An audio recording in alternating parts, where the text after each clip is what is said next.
Let's get a quick take on this last one. The Denver City Council delayed a vote on the controversial Overland Golf Course Music Festival this week, noting that they need more time to review the contract prior to making a decision on the concert, expected to draw up to 80,000 people.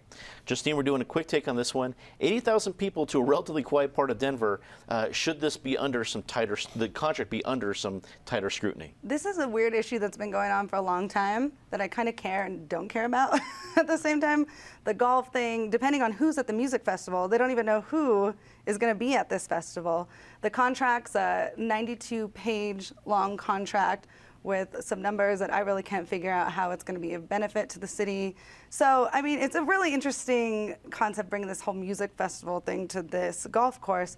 I really don't know how it's going to play out. This is a situation where somebody's going to be unhappy. No one's going to be completely happy about the situation, whether it be the golfers, the residents, or concert goers. So this is one of those weird things, and I know that City Council delayed the vote, so we'll see how this all works out. It'll be interesting to see if it goes forward and see the impact of a huge music festival in that neighborhood. Patty Westford had a great piece about this. What are your thoughts on the pending concert?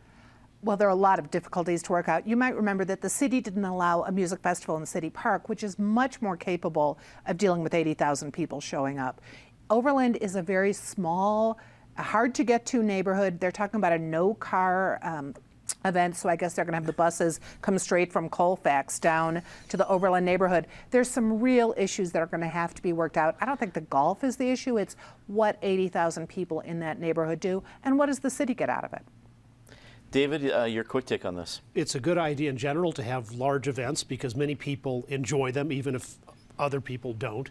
And it helps also the city pay for the maintenance operation of the parks. But Patty points out some serious problems, and RTD wouldn't ever run the extra buses. They don't do that for the 4th of July after they're totally clueless that after the 4th of July fireworks at Folsom Field, more people are going to be taking the bus. Or likewise, after the City Lights Parade in Denver. They need to get a subscription to the Westward and find out which events are coming up because they don't schedule extra buses to match needs. We're free. They can just pick it up.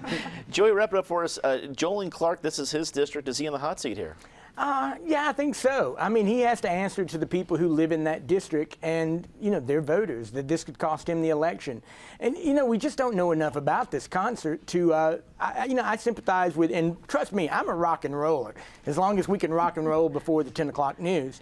But, you know, it's a much different proposition if we're talking about, you know, Insane Clown Posse and a whole bunch of those crazy teenagers, or if we're talking about Donnie and Marie. You know, I think the people in the neighborhood would be okay with Donnie and Marie. So, you know, if you're trying to do what's right and it's good for the city and good for the neighborhood, then give us more details.